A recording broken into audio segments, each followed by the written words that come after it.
Dale, dale. Bueno, soy Alberto Umpierres, coordinador general de la muestra del ciclo, en realidad de un ciclo de integración cultural transfronteriza con Argentina y Brasil, que se llama Artigas y la integración americana. Dentro de ese ciclo, el eje más importante es la muestra itinerante, un simple ciudadano, José Artigas. Entonces, el proyecto se organizó en el ámbito del Ministerio de Relaciones Exteriores, Dirección de Asuntos Limítrofes, como un aporte a la integración cultural en las zonas de frontera. Lo hicimos junto con el Museo Histórico Nacional, porque la muestra que organizó en el año 2013 el Museo Histórico Nacional se llama exactamente de la misma manera, un simple ciudadano, José Artigas. La tienen expuesta hasta el presente. Claro que ya tienen 63 obras y lo nuestro son 12 láminas de esas 63. Seleccionadas por el museo, diseñada toda la muestra por el museo, por el equipo del Museo Histórico, que además ejerce una curaduría de la muestra. Bueno, la muestra en realidad como les decía, es una selección de obras de la muestra que está en el Museo Histórico. Lo que se pretende hacer es mostrar un poco la historia de la iconografía artiguista, así cómo se ha representado la imagen de Artigas desde la primera representación, que fue la de Marseille, de 1848, o sea, Artigas ya ancianito, ¿no?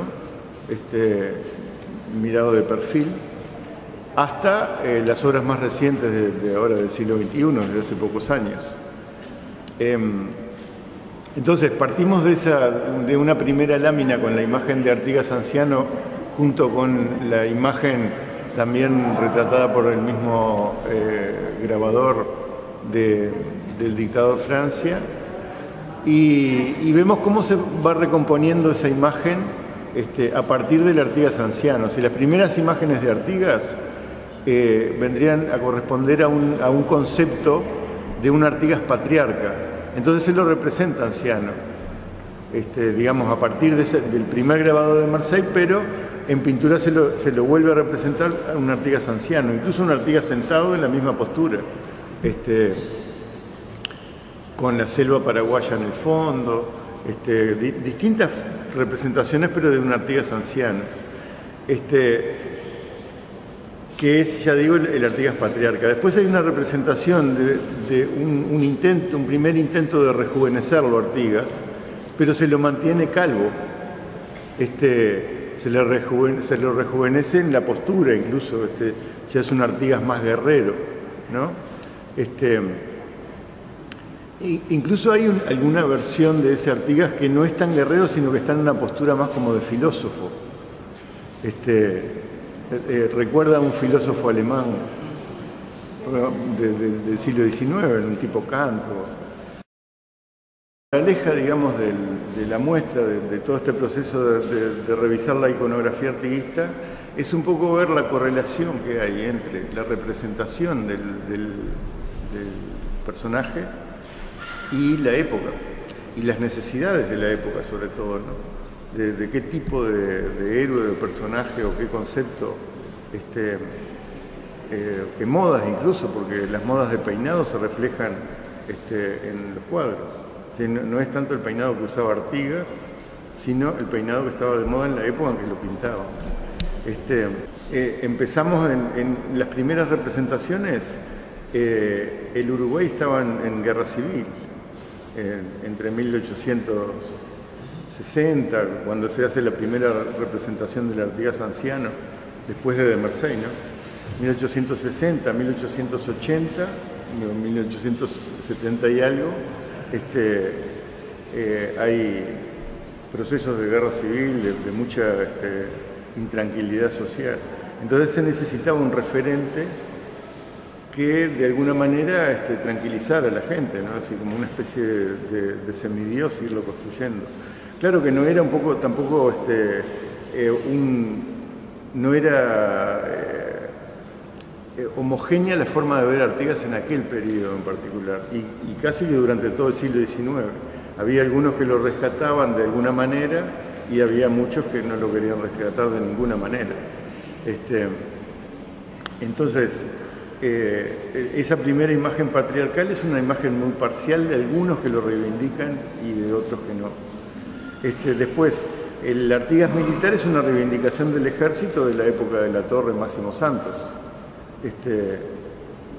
Y bueno, y es la imagen que va a prevalecer incluso, porque más allá de que hay después una visión de un Artigas estadista, más vestido de civil, incluso en algunas estatuas que se hacen, como que prevalece la imagen militar, que es la que marca esa impronta de la época del militarismo de Máximo Santos, que es la que de Juan Manuel Blanes, digamos, que es la más conocida de todas. La imagen del estadista se correspondería a la época del vallismo.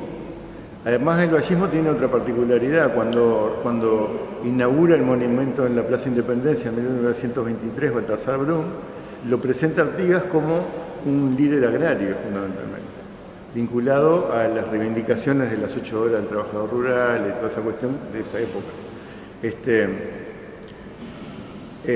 Bueno, esa es la presentación que hace Baltasar Brum, que corresponde con la inauguración del monumento en la Plaza Independencia.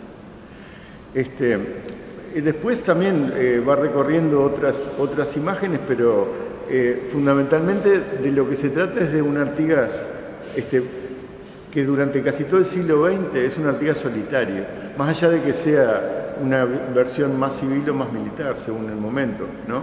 Pero es un Artigas solitario. Después, sobre fines del siglo XX, se le va agregando gente alrededor. Entonces ya la representación es más de Artigas como referente popular, que se lo representa junto con la gente. Incluso hay alguna escultura donde Artigas está parado con el resto de la gente, todos en el mismo nivel de altura, que también representa una igualdad entre Artigas y el resto de los ciudadanos, compatriotas de su época. Cosa que no se ve en otros cuadros. Por ejemplo, en el cuadro del Congreso de Abril, por ejemplo, donde él está parado y el resto está sentado, y algunos parados pero contra la pared. Pero él está en el centro del cuadro, parado, y los que están cerca de él están sentados. Entonces eso marca también la soledad del mando, ¿no? El estadista, el prócer, o el que está dictando las instrucciones del año 13, el cuadro de Blanes Viale, en el rancho de Purificación, dictando algún reglamento de la campaña o algo así, en el rancho de Purificación, que también está en la muestra, ¿no? Bueno, hay una representación que tenemos en la muestra que es la más reciente, que es del año 2005, de Anhelo Hernández, que lo representa vestido de civil, sentado, con un papel en la mano, solo, en una habitación, un cuadro muy austero también, la vestimenta de Artigas es muy austera, pero el hecho de que esté Artigas vestido de civil, en un momento donde de repente todavía está muy fresca la salida de la dictadura, eso, digamos, también como que influye, ¿no? Como que hay un rechazo a tener el prócer militar de los viejos tiempos, que abarcó casi todo el siglo XX, ¿no? Es como un tomar distancia de Blanes. Sin embargo, la cara que le representa a Anhelo Hernández es prácticamente idéntica a la que hace Blanes, no modifica los rasgos faciales. Incluso tampoco modifica la vestimenta, porque en las primeras representaciones que se hacen de Artigas, se lo pinta como vestido con ropas del siglo XVIII, con las medias hasta las rodillas, ¿no? Y esa misma vestimenta es la que tiene el cuadro de